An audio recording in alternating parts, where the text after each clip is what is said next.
Oi, Luiz Augusto, boa tarde a você, a toda a nossa equipe do Jornal Seara e aos nossos ouvintes que nos acompanham espalhados pelos mais diversos lugares do nosso país e que nos dão, então, a alegria e o privilégio da sua audiência. Pois é, Luiz, são muitos pontos de contradição nesse momento na nossa política brasileira, né? Quase que a gente entra em parafuso para poder entender tudo que está acontecendo, é tudo tão dinâmico, tudo acontecendo, muitas coisas ao mesmo tempo, em meio a essa crise de pandemia, e aí as manifestações de domingo trouxeram uma nova cara para esse momento que a gente está vivendo. Uma contradição muito grande, porque aqueles que levantam uma bandeira e abrem uma faixa onde o seu clamor corresponde muito mais à defesa da democracia, até pelos próprios discursos, recebe, então, o rótulo de manifestação antidemocrática e até de, então, nazismo e tantas coisas que têm sido colocado. Bom, pessoas com bandeiras do Brasil, famílias reunidas, pessoas reivindicando dentro do que a própria Constituição garante como direito e até onde se conhece de forma ordeira. Domingo, então, houve essa surpresa de um novo grupo se levantando e também fazendo as suas manifestações. Agora, todos os movimentos, todos os elementos dessa outra parte, desse outro grupo que se manifestou, diz exatamente o contrário do que pregam, né? Primeiro, acusam uma outra parte de ser aquilo que eles parecem ser. Um jornalista, hoje, usando uma das suas redes sociais, o Guzo, né, ele disse que é difícil, né, um movimento que se diz pela democracia não fazer as suas manifestações sem ter que quebrar e apedrejar alguma coisa. Então, há uma contradição no discurso, há uma contradição na ação e há uma contradição exatamente em tentar emplacar dentro de um movimento democrático a ideia de que é antidemocrático. Hoje eu assistia rapidamente um trecho de um jornal de uma das grandes emissoras do nosso país e todas as vezes que a jornalista ia se referir aos atos pró-governo, então a descrição era os atos antidemocráticos. Então, o que é que caracteriza um ato antidemocrático? É o fato dele ser pró-governo? Se for pró-governo, é antidemocrático, e se for contra o governo, independente do que aconteça, açoite, violência, depredação, o que acontecer, aí isso é que é democrático. Então, está sendo colocado para a sociedade uma condição de colocar de goela abaixo um entendimento de que não é real.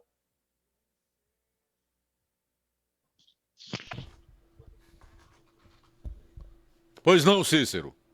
Ok, Luiz. Então, essa primeira análise aí em cima de tudo isso, mas são muitas coisas nesse momento tão dinâmico que está acontecendo na política brasileira que a gente precisa sentar para fazer todas as anotações, e é a fala do ex-ministro, é a fala do presidente, é a fala da oposição, são os hackers, né, aparecendo e desvirtuando tudo, de maneira que é dinâmico para a gente fazer todo um apanhado. Mas é claro que a gente vai fazendo isso à medida do possível. Agora, Luiz, eu queria, nessa oportunidade da nossa participação hoje, trazer aqui aos nossos ouvintes um assunto mais regional nesse momento.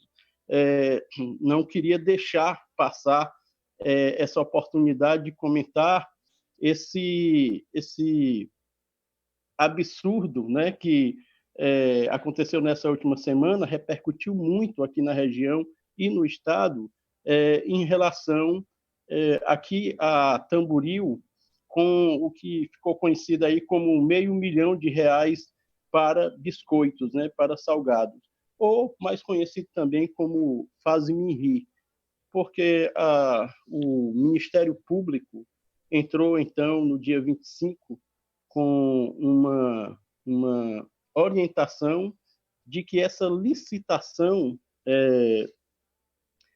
por parte da Prefeitura fosse cancelada, e o representante do Ministério Público do Ceará, responsável aqui pela comarca de Tamboril, ele defendeu o seguinte, que os gastos eram incompatíveis com o estado de calamidade pública que a própria prefeitura havia declarado. Então, algumas semanas atrás, a prefeitura de Tamboril, a exemplo de tantas outras Brasil afora, declarou estado, né, de calamidade pública, dado aí a questão do Covid-19.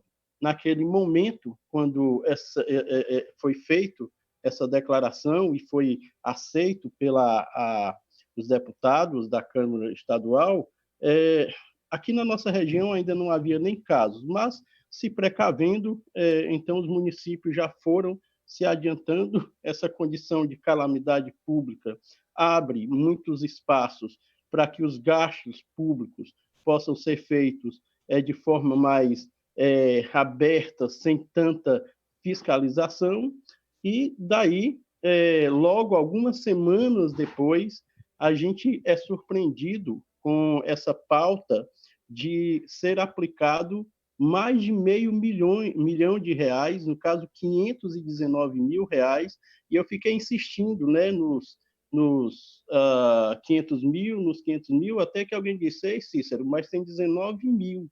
19 mil não é pouco dinheiro também, não." E aí a gente tem que considerar R$519 mil, usado, então, para coffee break, buffet e coisas do gênero.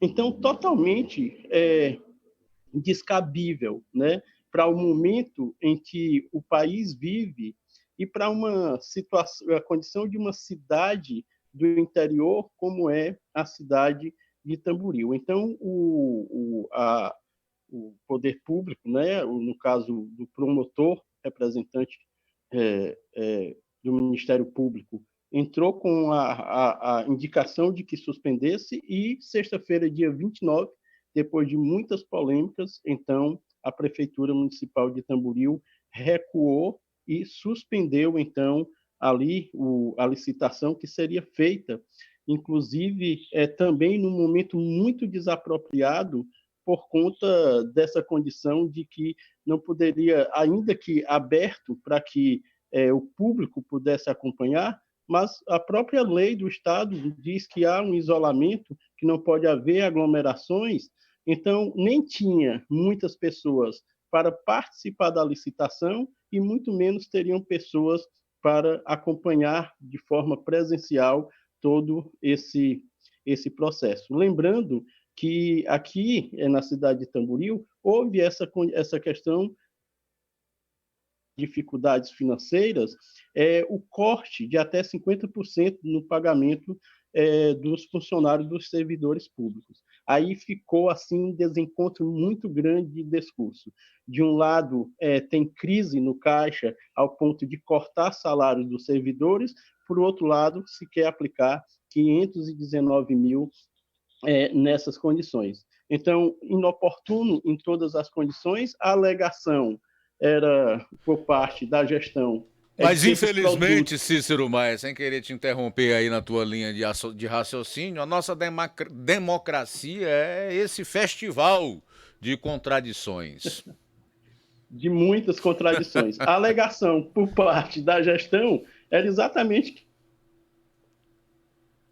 em reuniões de gabinetes e também na capacitação de todas as secretarias do município. Agora, Luiz e queridos ouvintes, bom, vamos lá, né? Faltam 6 meses para terminar esse mandato. Essa gestão termina daqui, provavelmente, 6 meses, se não houver alteração aí no calendário das eleições, das quais a gente espera aí não vai haver. O máximo que pode ocorrer, e tudo já sinaliza nesse sentido, é o adiamento para novembro ou para dezembro. Mas as eleições devem ocorrer esse ano. Pronto. São outros 500 que a gente precisa conversar depois, né? Agora, aliás, esperamos que não, né, Cícero? Porque na grande maioria dos municípios a população não aguenta esses prefeitos atuais, nem os últimos 6 meses que você disse restarem para concluir os seus mandatos. Imagine né? se esses mandatos vierem a ser prorrogados. Tu é doido, macho. É muito complicado. Aí, pelo menos 6 meses, geramos nesses produtos, sendo que estamos em plena época de pandemia, em plena época de isolamento, onde os órgãos públicos estão funcionando parcialmente, muitos deles até fechados, secretarias que estão prestando seu serviço através do seu secretário manifestando os seus serviços de casa mesmo, como é possível. Então, assim, não bate também essa conta de, em 6 meses, né, ter reuniões ou qualquer tipo de processo, qualquer tipo de atividade no sentido de capacitação nas secretarias que desse conta de tudo isso. Agora, o que é que não dá para engolir? Né? O que não dá para engolir é o que já foi dito, a incompatibilidade da realidade do povo com o luxo das secretarias. Você imagina que enquanto tem muita gente passando inúmeras dificuldades, então se tem 500 mil reais para se aplicar em cosplate, né, nas secretarias. Não dá para engolir que em tempo de pandemia, quarentena, isolamento social, onde os órgãos públicos não estão funcionando de forma direta, então como é que se faria, né, tantas reuniões e onde é que se encontraria tanta gente para comer salgado e tomar refrigerante? E capacitar o quê, meu filho, uma época dessa mais? E a outra coisa que é estarrecedora, Luiz e ouvintes, é o silêncio dos vereadores. Você não escuta um pronunciamento, ninguém dos vereadores veio a público para manifestar a sua opinião sobre o caso, para se colocar contra, para dizer o que pensava, para chamar a atenção da sociedade para isso que estava acontecendo. Aqui, graças às redes sociais, graças à manifestação de pessoas de forma particular, isso vai sendo trazido à tona e a sociedade vai tendo conhecimento e acompanhando. Mas se dependesse dos vereadores, que são os fiscais, que são aqueles que têm que estar ali legislando, têm que estar fiscalizando, fazendo o seu papel pelo qual o povo colocou lá, silêncio total dos vereadores, manifestação nenhuma, o que é muito revoltante e intrigante. Então, esse é o análise, né, aqui da região, porque a gente precisa, de fato, estar muito atento a todas essas coisas. Nessa época de pandemia, a população, os seus representantes, o Ministério Público precisam estar de olho em tudo que está acontecendo, até porque uma coisa que ninguém pode alegar e reclamar do governo federal, Luiz Augusto e ouvintes, é que não foi enviado e mandado dinheiro para os estados e para os municípios. Foi, e foi até demais, pelo que a gente percebe. Então, Luiz, essa é a nossa participação de hoje, dentro dos nossos comentários. A gente se encontra novamente quinta-feira, acompanhando aí tudo que vem acontecendo na nossa política a nível nacional, e quinta-feira trazemos, então, mais comentários em cima dos acontecimentos dos acontecimentos e daquilo que for mais relevante para o momento. Para você, para a equipe, para os nossos ouvintes, um grande abraço e que Deus abençoe. Valeu, Cícero Maia. Obrigado. Um abraço para você. Deus abençoe. Até quinta-feira. Bom, são 13h07, 13h07. No próximo bloco, o Assis vai trazer aqui uma entrevista com o presidente do Sindicato dos Mototaxistas de lá, que fala aí sobre